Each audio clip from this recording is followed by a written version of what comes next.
Well, good evening, everyone. It's a real pleasure to be here. Thank you, Margaret, for that kind introduction. Yeah, it's fantastic to be back in the Bay Area. It's been a few months since I was able to join, but yeah, I lived right up the road at the top of Telegraph Hill there, so it's nice to be back in the old neighborhood. So as Margaret mentioned, she asked me to talk about the future of the digital order. And so I want to spend some time talking about research that some colleagues of mine and I did over the course of a couple years, and go through some of the conclusions that we drew, trends we identified, and I want to highlight some of the policy recommendations that we made. That's one thing that we do at the Center for New American Security, is we're very much focused on actionable policy recommendations that the administration and the Congress can take in order to enhance U.S. national security. And of course, I'm very much looking forward to your questions later. I'd love to have a great discussion on these topics or anything else that you would be interested in when it comes to technology and national security. So as I mentioned, the work I'm discussing today is part of a multi-year effort that the Center has conducted on high-tech illiberalism. Now, what do I mean by high-tech illiberalism? It refers to the phenomenon that the same digital technologies that connect people and enable free exchange of ideas are being used to polarize and pervert the politics of democratic societies. As a result, digital technologies, once touted as a democratic panacea, are being subverted by authoritarians to deepen their grip internally, undermine basic human rights, spread illiberal practices beyond their borders, as well as eroding public trust in open societies. Now, in some instances, authoritarian regimes may even be able to harness advanced technologies to outperform democracies in certain key areas. This weakens the case for political freedom in the emergent ideological competition of the 21st century. So nations that successfully harness the vast economic, political, and societal power of emerging information and communications technologies, they're going to shape the future of the digital order. So this future is not set in stone. A digital order defined by liberal democratic values requires U.S. leadership and the cooperation of trusted, like-minded partners. In the absence of democratic leadership, autocratic rivals of the United States can fill that void, exploiting the control of information, surveillance technologies, and standards for technology governance to promote a digital ecosystem that entrenches and expands the authoritarian practices. So I'll begin by describing how illiberal actors use tactics in three pillars to shape the digital order in their favor. The three pillars are information control, surveillance, and technology governance. Now, in practice, a government's weaponization of the digital order includes manipulating the availability and messaging of information, digital monitoring, setting and exporting rules, norms, and policies that advance closed societies. The intent behind this weaponization is to enhance internal stability by muffling resistance, disrupting opponents, and advancing national interests globally. I'll describe each of these pillars and will provide examples along the way of tactics currently being used by authoritarian regimes in China, Russia, and the Middle East to illustrate what they look like in practice. So the first pillar is information control. This means the shaping, storing, manipulation, and distribution of digital information, which is a foundational application of power in modern society. Tactics to exploit that power include state-linked influence operations that disseminate or block targeted content, national centralized databases, and internet and data sovereignty. Influence operations include censorship to restrict information and spreading propaganda. Now, a prime example of what this looks like in practice is happening in Russia-occupied Ukraine right now. The New York Times had a fantastic report a few days ago in Kherson, which is a large city in southern Ukraine, Russian soldiers arrived at the offices of local internet service providers, ordered them to give up control of their networks. Russian authorities then rerouted mobile and internet data from Kherson through Russian networks. They blocked access to Facebook, Instagram, Twitter, as well as to Ukrainian news websites and other sources of independent information. Then they shut off Ukrainian cellular networks, forcing Kherson's residents to use Russian mobile service providers instead. This is happening in other parts of occupied Ukraine as well. So Ukrainians in several regions have access only to Russian state television and radio. To cap off that control, Russia has also begun occupying the cyberspace of parts of those areas. So that has cleaved off Ukrainians in Kherson, Melitopol, and Mariupol from the rest of the country, limiting access to news about the war and even communication with loved ones. In some territories, the internet and cellular networks have been shut down altogether. So millions of Ukrainians thus had their access to news and information and their ability to communicate upended overnight. Imagine having your reality and your ability to communicate and ascertain truth destroyed in an instant. Information control is exceptionally powerful. The creation of official national data architectures and centralized databases is another method to entrench government control over and access to personal data. So think how powerful it is for a government to determine when and how you use your personal data. Finally, the push for internet and data sovereignty in Russia, China, and Iran offers examples of how user data, access, and information can be controlled with bifurcated internet initiatives and intermittent internet shutdowns that are designed to restrict information and information access at political inflection points such as elections and protests. But I do want to underscore that this is not limited to authoritarian regimes. Democracies do the same, and in this case, a democracy actually leads the pack in this type of activity. India has been dubbed the world's internet shutdown capital. India's government, both at the national and regional levels, have conducted over 600 shutdowns in the past 10 years. What an internet shutdown means is a total ban on mobile and fixed line internet for a part of the country. Most of the shutdowns have taken place in Jammu and Kashmir. The longest one lasted 552 days. 552 days. That's an incredibly long time to be cut off entirely. So the official justification by Indian officials for their actions is to curb the flow of information, to tamp down on misinformation and rumors that erode law and order. Using internet shutdowns as a tactic to suppress protests and domestic civil unrest makes India an outlier among the world's leading democracies. This divergence in tech policy will lead to friction among these countries as they explore ways to craft collaborative tech policy in groupings such as the Quad, which comprises Australia, India, Japan, and the United States. So in short, determining what a person sees and hears is one way to control a person. Another way is to watch what they do and limit their movement. Surveillance comprises the second pillar of tactics used to shape the digital order. Governments use surveillance technologies to counter crime, monitor crowds, and streamline traffic. Illiberal regimes often go further. They employ their surveillance nets to monitor and control entire populations and to collect data on citizens and visitors alike.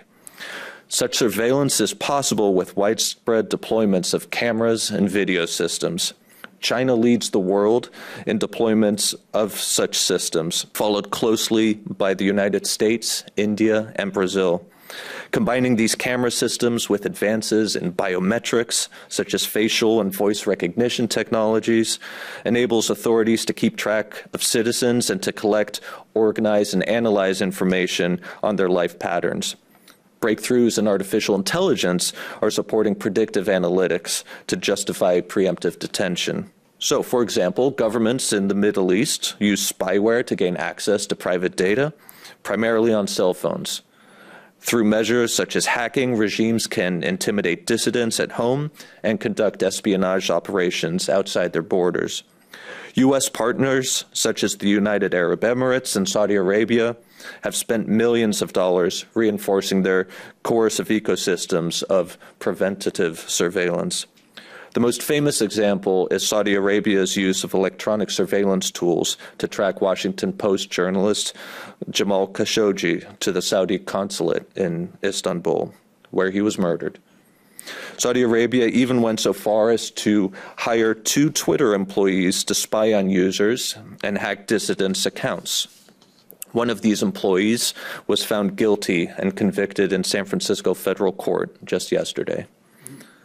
In another example, the United Arab Emirates for years targeted Ahmed Mansour, a prominent human rights activist, with spyware on his devices. In 2017, he was fined and jailed for his posts on Facebook and Twitter that allegedly published false information, rumors, and lies about the UAE, which would damage the UAE's social harmony and unity. One of the most capable actors in the realm of surveillance is China. China's brand of techno-authoritarianism is rooted in its pervasive surveillance system. The country has a vast system of an estimated 415 million surveillance cameras across its provinces. Of the 20 cities in the world with the highest ratio of surveillance cameras to people, 18 are in China. The proliferation of surveillance cameras has yielded vast quantity of information about people's lives, where they go, what they say, and whom they see, that previously stood well beyond the reach of authoritarian control. Chinese authorities have used this system to monitor the country's entire population. These capabilities were expanded and deployed to enforce lockdowns of neighborhoods, cities, even entire provinces as part of the zero-COVID policy. In Hong Kong, authorities used surveillance capabilities to suppress pro-democracy protests. In its most dystopian form, the Chinese Communist Party uses its surveillance system in combination with mass detention facilities to repress the Uyghur population. So these surveillance capabilities are not just for domestic consumption, they are also exported, which brings us to our third pillar, technology governance. Authoritarian regimes wield governance as a weapon in their fight to exert influence over the digital order. Norms, values, and principles are critical to preserving the democratic use of technology. However, several authoritarian governments are pushing technology standards which influence the way technology is used around the globe, that are infused with values that reject democratic imperatives of openness and transparency. Of these actors, China is the most important and most concerning. China is exporting its digital norms and practices to governments that seek to suppress social movements and civil protest. The CCP's goal is to make the world safer for authoritarianism and create information environments that facilitate the market penetration of its technology companies.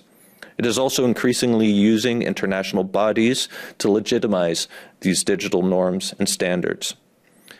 China trains officials from countries around the world in methods of illiberal digital governance. In 2018, the Chinese government organized training sessions with representatives from more than 30 countries on media and information management. Chinese companies offer similar training.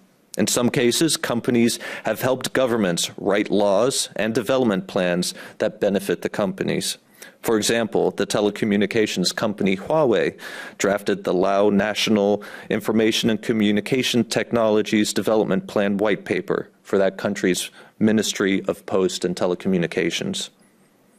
Beijing is poised to advance its vast surveillance apparatus abroad under the guise of its digital Silk Road, leveraging the political and economic inroads it has made through its Belt and Road Initiative to build China-centric coalitions through its digital infrastructure.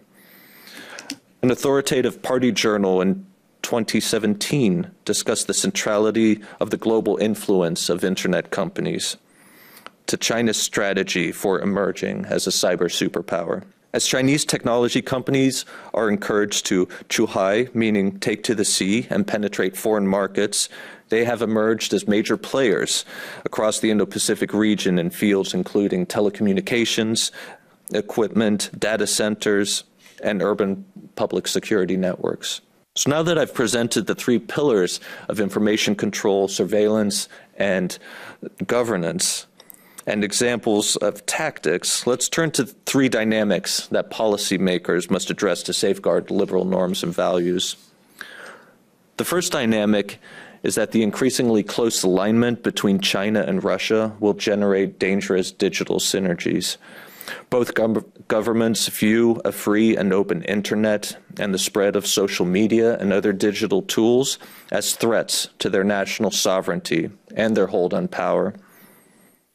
These governments view the internet and digital technologies as conduits for the United States to destabilize their regimes and as tools for citizens to overthrow oppressive and unresponsive administrations. We will see Beijing and Moscow making digital autocracy accessible for a growing number of states, although Russian technology development will certainly be constrained if export controls and sanctions levied in response to Ukraine remain in place. Another ongoing effort will be to erode liberal norms and values in international institutions, particularly at the United Nations. China and Russia view the structure of governance of the internet as a source of U.S. power and influence.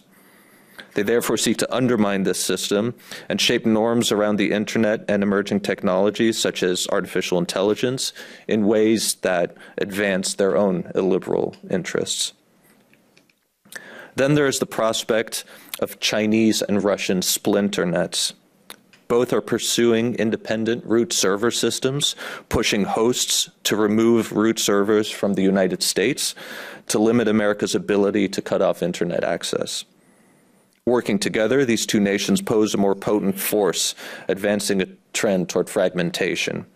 If other countries follow suit, the splintering of the internet will create high barriers for global trade, cause U.S. tech companies to lose access to global markets, limit citizens' access to free and open information, and empower authoritarians around the world to tighten control over their countries. Dynamic number two is that authoritarian regimes will inevitably seek to expand censorship of free information exchange and political speech. Concerns over disinformation and misinformation will justify further crackdowns and censorship of social media. Governments around the world are attached to data localization policies that provide them greater control over information collected by corporations. Greater government sway over data collected and stored by companies is increasingly leading to self-censorship by corporations to maintain market access in countries run by authoritarian regimes. The third dynamic is that illiberal governments throughout Asia, the Middle East, and parts of Eurasia will continue to seek technology, funding, and technical expertise from China to control social movements and civil society protests. As autocratic governments and leaders in fragile democracies look to exert greater control over their populations and pursue cheap pathways toward digital development, they find Beijing's high-tech illiberalism an attractive model. They actively seek China's technology, funding, and know-how. Beijing has exported surveillance technology worldwide, often to countries that seek more effective and cost-efficient ways of repressing opposition. The list of customers for such equipment includes the United Arab Emirates, Iran, and the Philippines. Not only have these countries imported Chinese technologies, they have also looked to Beijing as a model for designing a regulatory environment that benefits government interests. For example, Egypt's moves to broaden its censorship efforts unequivocally mirror China's internet governance strategy. That U.S. partners use technology for illiberal purposes poses a dilemma for the United States, which must decide if it will push back on the contentious behaviors and transactions of its allies, or if it chooses to do so, it must decide how, to what extent, and potentially at what cost.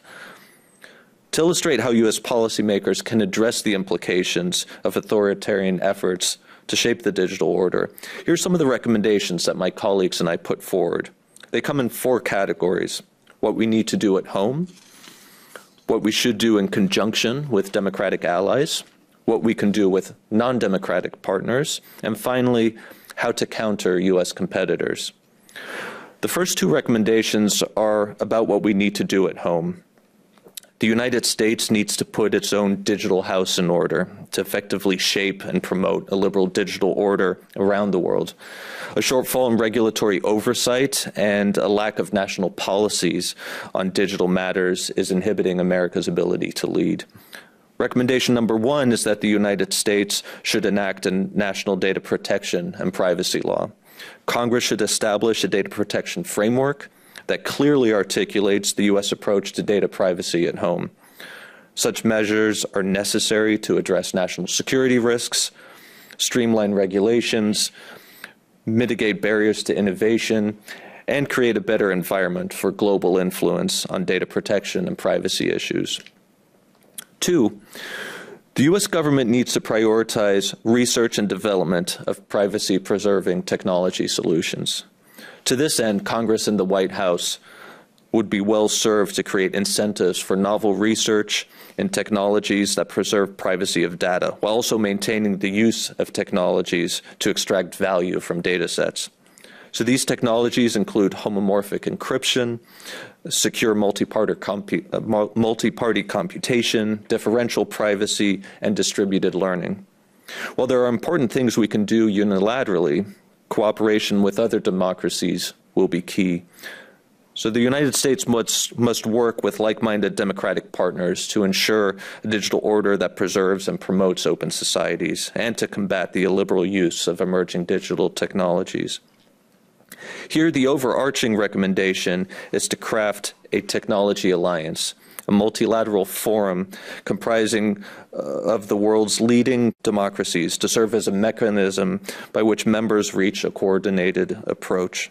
This grouping could collaborate on safeguarding norms and values, export controls, outbound investment screening, standard setting, as well as providing financial backing for digital infrastructure investments around the world to provide a secure and sustainable alternative to Chinese technology and governance offerings. In regard to the United States' non-democratic partners, it must do more to regulate U.S. support of the liberal uses of technology abroad. There are 2 specific actions that we recommend. 1, the Departments of State and Commerce should provide explicit guidance to U.S. companies operating in the markets of non-democratic partners and take measures to prohibit U.S. companies from entering joint ventures with Chinese companies in areas that could have negative implications for digital freedom, such as smart cities. 2 is to take measures to establish a non-compete regulation to prevent former cybersecurity experts and officials trained or previously employed by the U.S. government from working for foreign governments.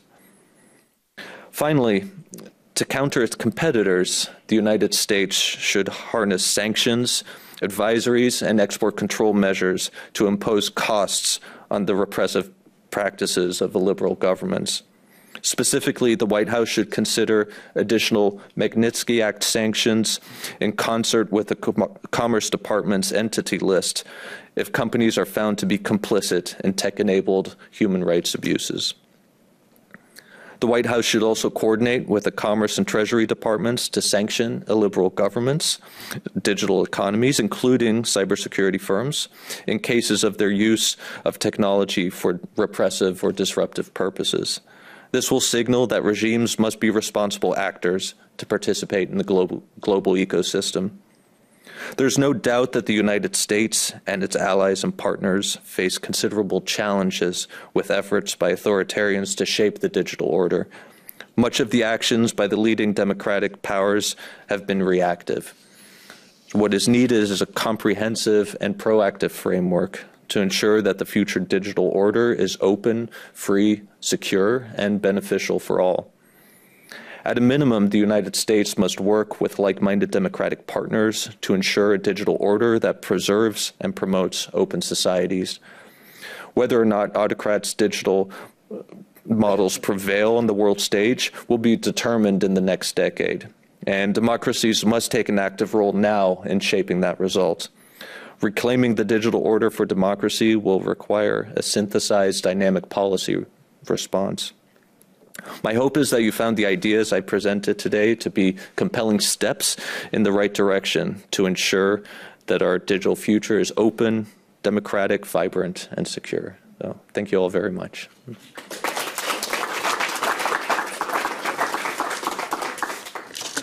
So we're going to move you over to the hot all seat. Right. So if you have questions for Martin, we'll let him take a break and get some water for 2 more seconds. But if you have questions, raise your hand. Microphones will come around. Please introduce yourself. And I can't wait for this discussion. Thank you, Martin.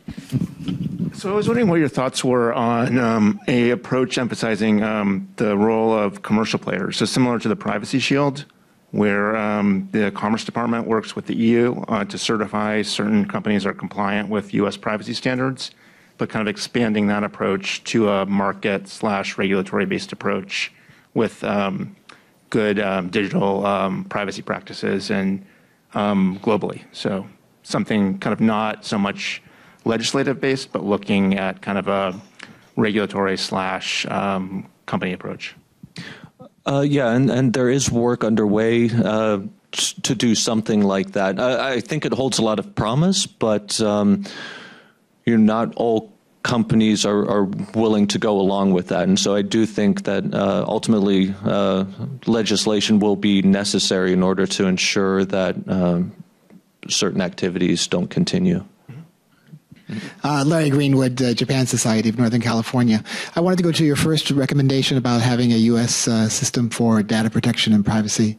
I guess 2 related questions. One is, how close are we to doing that? Is it realistic that we could do something like that in a fairly short period of time? And also, I guess a related question is a chicken and egg question. Since it's going to be important that whatever we come up with on data privacy and protection is consistent with, or at least consistent with our allies, the kind of going to your second set of recommendations, particularly Japan and Europe. Is it better to actually start conversations with them about that's international or regional standard before we actually lock ourselves into a data privacy and protection approach? And then a final question, since this is Asia Society, should we have that as part of the digital agreement that is likely to come out of this new Indo-Pacific economic framework? And would you recommend that we have data privacy and protection be part of that? Currently, that's not part of MCA and our U.S.-Japan agreements in those areas. Yeah, so to go back to your first question, as far as how close are we? We're probably the closest we've ever been. I think on both sides of the aisle, there is a greater appreciation for the need for something like this. And there's several bills on Capitol Hill right now that have elements of what a national law could look like. Right now, the FTC, for example, is looking for comments on how data should be managed by big tech companies. So again, one step in the right direction, but there are numerous bills that, in essence, would put us on the path towards a national law. As far as coordinating with allies, so there's a lot of discussions taking place with Europe in particular through the US-EU Trade and Technology Council. Europe is much farther along, of course. They have GDPR. They've really set the standard for what a overarching law and policy could look like, and frankly, the divergences between the transatlantic partners on this issue is very much a rift in the relationship, and it's a drag on broader cooperation in other areas. So I think it's particularly important for the United States and the European Union to come closer to a harmonized approach. I don't think we'll ever have full alignment. There's too many disagreements. But in part, we can mitigate that through the privacy-enhancing technologies that I mentioned, so that you can still collaborate on various aspects of data, extracting value from data through homomorphic encryption, because it addresses the privacy concerns that a lot of Europeans express. the Japanese government had put forward a proposal for data free flow with trust, which I think is a very interesting model and one that has a lot of potential for a broader group of countries to adopt. And to go then to IPEF, I would like to see that, but I'm skeptical that we're ready for something like that, particularly if the United States doesn't get its act together domestically first. But it would be an excellent forum, I think, to have those discussions so we can at least start identifying where there are areas of agreement and at least focus on that, then use that as a springboard to tackle the differences of opinion, because it's a very complex matter. But if you think about how much economic value is derived from the exchange of information, it's something that we have to get right. I believe just between the U.S. and the EU in a year, it's you're talking 1.7 trillion. So it's imperative that we get this right. I'm going to follow up on the earlier question about the privacy laws and how U.S. can form more of an alliance and perhaps setting up a compliance program versus the less democratic countries. But I'm a patent attorney, so I'm not a privacy attorney, but I believe China just passed a 3 sets data protection laws, the net security law, the data security laws, and the personal information privacy laws. So, and from what I understand, again, it's not my area, but from what I understand, it's fairly similar to the European privacy laws. And the U.S. also, although we don't have a national law, we do have several states, California being on the front, and several other states have also enacted privacy laws. And I think they are kind of internationally, there is a convergence about what needs to be protected. And I guess I'm not totally sure that if that could set up a barrier to really kind of, I think what the previous question is kind of, could that be set up as a barrier to kind of demarcate privacy laws being used for democratic and less democratic uses? Yeah, so the Chinese laws, you're right, they conceptually are very similar to the GDPR. The wording, however, is quite vague, and it's not at all clear how they're defining these various categories of data, which poses a problem for any foreign company operating in the country, because it's extremely difficult to understand what kinds of data are subject to these new laws, and it makes it very difficult for any foreign firm to monetize any data that's generated and stored in China. There's big restrictions on even getting that data out of China at the moment. The other big problem, of course, is just the capriciousness of the CCP, right, where without rule of law, what's fine one day could be against the law the next, which also poses tremendous problems. So even though at a high level, the new Chinese laws borrow a lot from what Europe has done with the GDPR, the execution and implementation, that's going to be problematic for any foreign entity within China, as well as for the Chinese people, of course, who are subject to this every day. So I think ultimately European leadership on these issues will do a lot for getting to a more beneficial approach to these issues. The United Kingdom, of course, they have a ways to go, but Australia and other middle powers, they're starting to really formulate what they want their digital futures to look like. And I think it's some of the smaller countries that will end up nudging the United States in the direction where we should be going. Hi, I'm Shrikant Seelan. I understand Congress is evaluating a new set of laws for digital privacy and all these, and there is a big kind of brouhaha with the big tech not opposing those concepts or vice versa. Are you familiar with this topic? Well, in general, what specific measures are you referring to? the U.S. economy is mostly, the big advantage is small businesses and developing a lot of products and services privately with having some kind of privacy. But a lot of these are, I believe there are some kind of restrictions coming in from big tech. So there is a big discussion going on that. So I'm not very clear on the nuances of it, but I was just wondering if you had any comments on that subject. Yeah, so it sounds like you're referring to some of the antitrust sentiment. Yeah.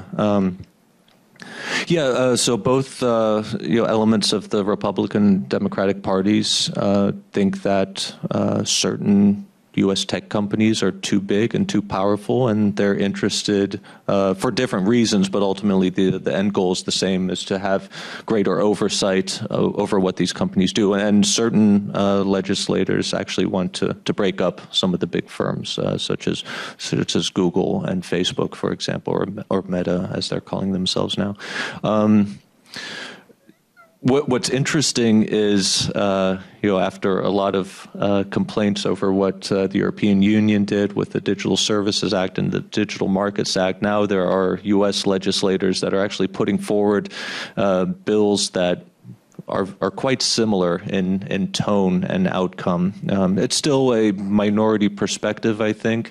But it's interesting to see the shift taking place in Washington on these issues. I don't think the United States will ever go as far as what the Europeans have done, but we are starting to see a convergence of opinions and approaches to how to deal with these big tech companies. Because, ultimately, if you think about how essential they are to the flow of information, how we get our news, how we communicate with each other. They play a very important role in just the day-to-day functioning of society. So we're at an interesting inflection point as to what the relationship between government and industry should be. And if you consider some of the recent bills that were passed, such as the Chips and Science Act, that's industrial policy of a kind that we haven't seen in this country for decades. And industrial policy isn't a taboo phrase in Washington anymore. And I think the sentiment that you see towards big tech is a reflection of that as well. Hi, I'm Sean Randolph with the Bay Area Council Economic Institute. I wanted to ask a follow-on to that question. So a month or two ago, I participated in one of the FTC's listening sessions on this, and I was really struck with how overtly hostile they were to tech, just out the gate. Like Lena Khan presided, and somebody from the AG's office was there, or Justice Department, and it struck me that they really weren't listening. They were making statements that were just, I would say, extraordinarily biased against technology. Like, these views are set. So, and also looking at some of the legislation that, say, Klobuchar is sponsoring, like there are provisions there that would prohibit large tech companies from acquiring startups, which is really problematic from a venture and a startup standpoint. So I guess my question is, I think sometime last year, maybe last fall, there was a joint letter signed by a pretty large number of former U.S. national security advisors, people in the security community, sort of cautioning about going too far in how we go about nationally regulating tech in light of the fact that the strength of our technology companies are a U.S. asset globally, and that, in fact, how they manage themselves in terms of whether they're required to provide everybody the same access to their platforms actually has security implications, for example, because they actually invest a huge amount in cybersecurity internally. So what's your view about whether there's a point at which we might go too far in regulating tech, given that there is sort of a global competition and in some respects these companies are economic and national security assets? I think that potential is definitely there, but I would say the likelihood of that is still quite slim, right? So some of the, if you think of opinions on this matter as a bell curve, the kind of sentiment that you described from a few individuals, I think is very much on one end of that bell curve. So still very much a minority opinion. I don't see us going that far down that path. Like the whole notion of prohibiting big tech firms from buying startups, I think would be devastating for the U.S. innovation ecosystem. It's just fundamentally at odds with, how innovation happens in this country, and it takes away so many of the incentives for companies. Just as how European laws essentially put an artificial ceiling on how big a company wants to become, because if they become too big, then they're subject to the same regulations that Google and Amazon will be facing under the Digital Services Act and the Digital Markets Act. So no, I think those types of proposals are rather arbitrary and made in the heat of the moment. Cooler heads will prevail on that, and I don't see those types of restrictions coming into place. I do think there's room for greater regulation and oversight of the tech industry generally, because it's too freewheeling right now in the sense that, as individuals, we have very little control over what happens to our personal information, and there should be mechanisms for each of us to have greater say in how this information is used. It should be much easier to opt out, and we should be afforded the chance to to monetize our own data if we want to. So I think there's some ideas percolating out there on how to make that happen, but it'll take some time. But yeah, just to go back to your original point, I don't think we'll go down that path where we'll completely shoot ourselves in the foot and do things that'll cause much more damage than was intended. The Twitter convictions, what's your take on that, or what are the implications of that? Is that a big deal that happened in San Francisco that you referenced? Yeah, I think that's a very big deal because it it shows that the United States is very vigilant about these issues. I think it sends a message to other governments that that type of behavior, that it just won't be tolerated. Again, in this case, of course, it's post facto, but hopefully it'll have a deterrent effect as well.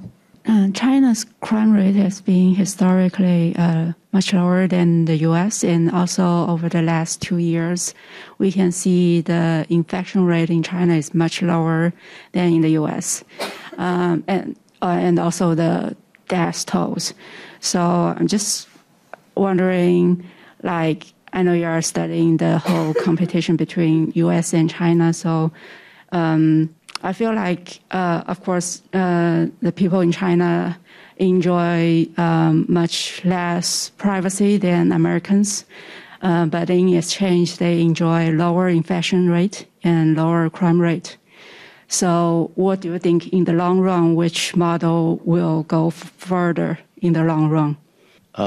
Well, I'd say I'm bullish on America. No, as far as the crime rate in China, I don't know. As far as you're referring to the COVID infection rate, I assume.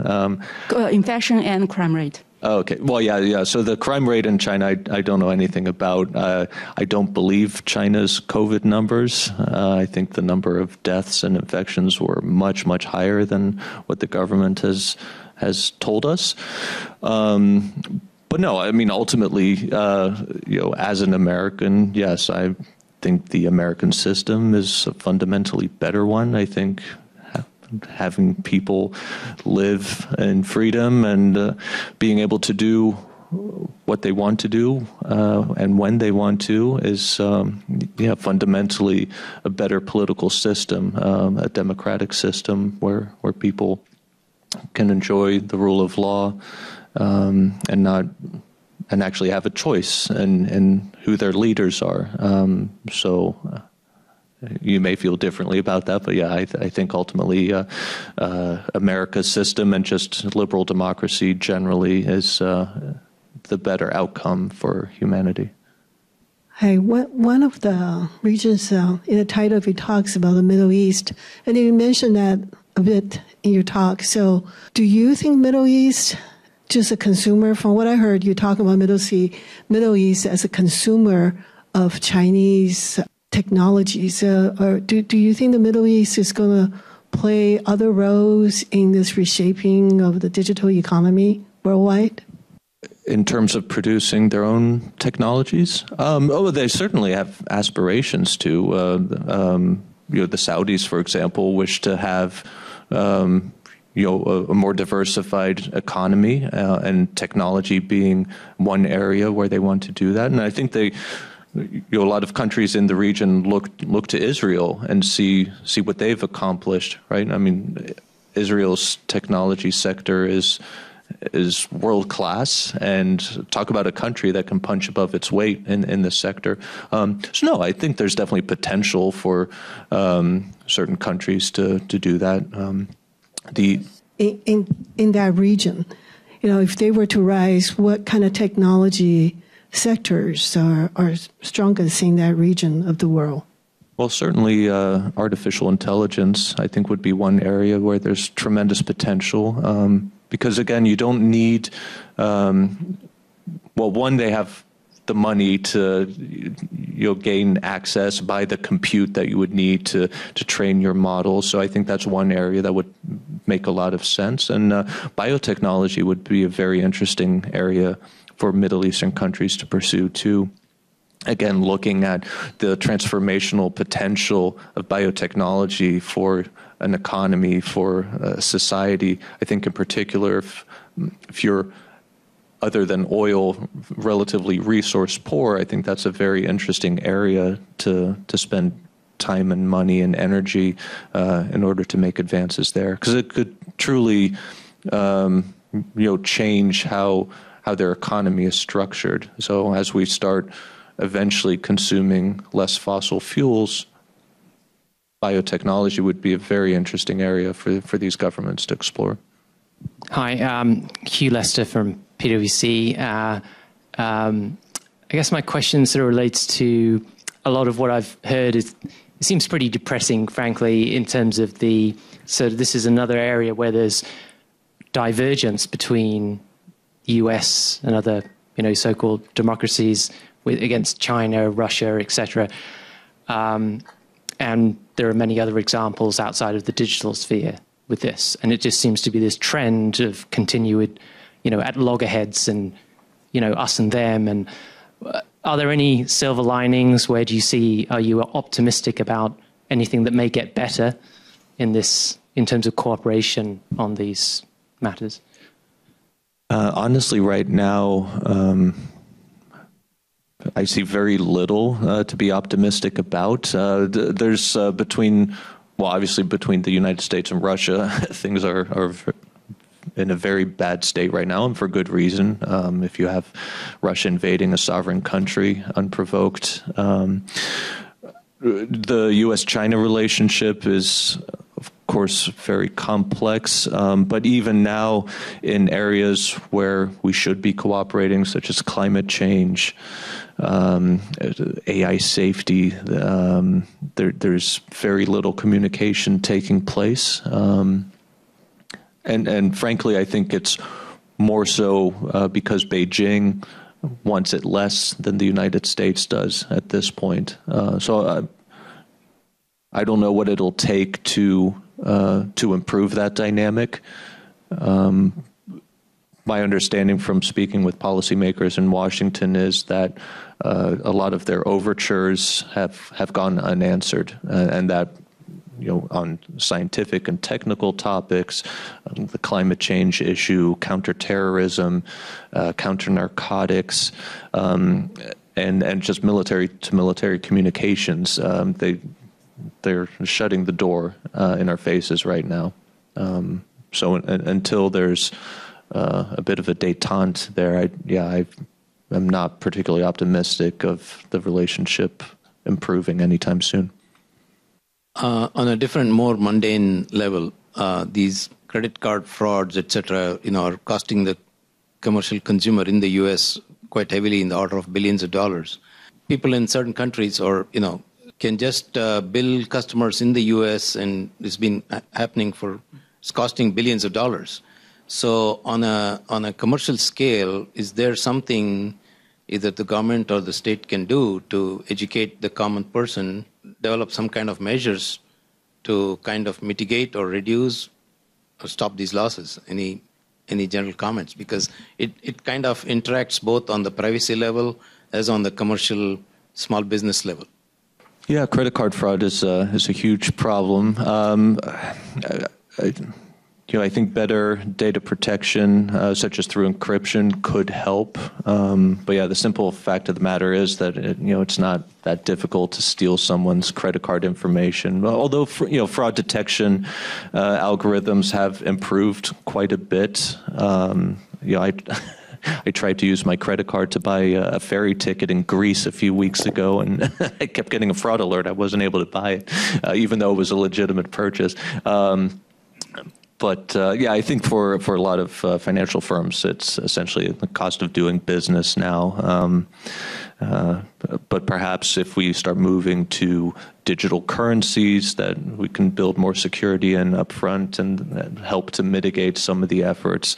But ultimately, it's about deterring the criminals that do this, and I think there's too little repercussions for their actions right now, largely because they're based in other countries. So it's difficult for U.S. authorities to even get access to these people. Well, I will leave it there because I think we're out of time. So thank you all very much. It was a real pleasure to be here.